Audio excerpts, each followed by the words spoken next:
Hi, we're going to talk about today the difference between positive nutrition and pathological nutrition and how to know the difference. So, this isn't anything clinical, diagnostic. This is more conversational. I'm a registered dietitian and preventive care advocate.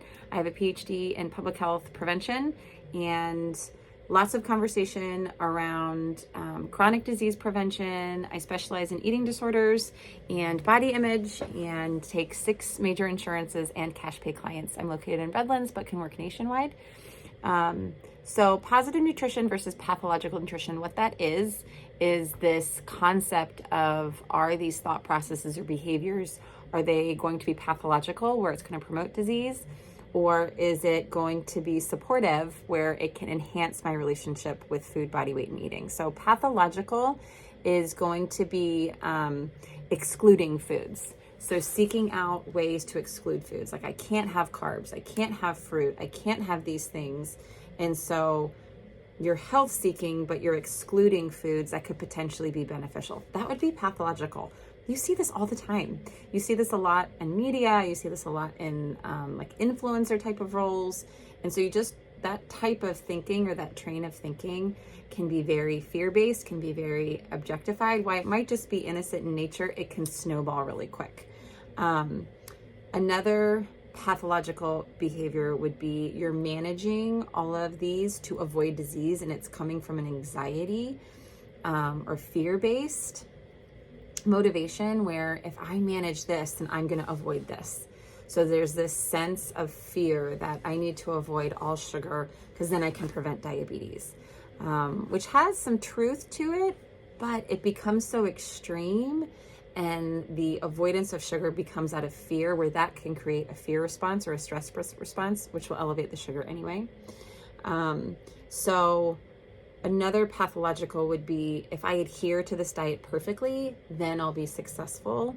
And any sort of mistake or cheat is unacceptable, where there's this need for rigidity, or I will fail, or I'm a failure. All of that type of thinking can lead to more disease down the road.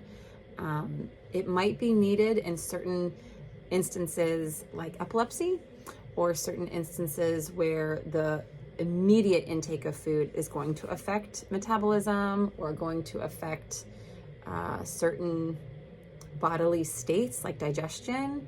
But overall, nutrition isn't too immediate. It's not an emergency unless there's an anaphylactic reaction or something that is immediate. But in general, it's pretty long lasting, the effects of nutrition.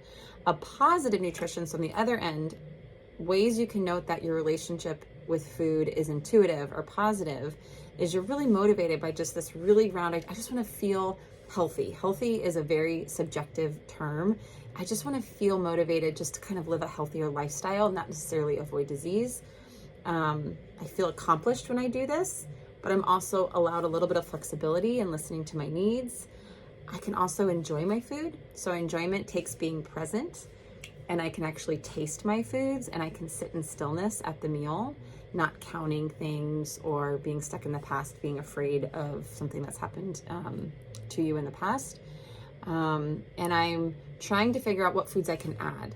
Give me some recipes that I can add to my repertoire or my routine. When I'm working with people that are looking for recipes to add, I know that's coming from a very positive state versus they want to talk about all of the foods that could harm them and what more they could take away. Those are two different conversations.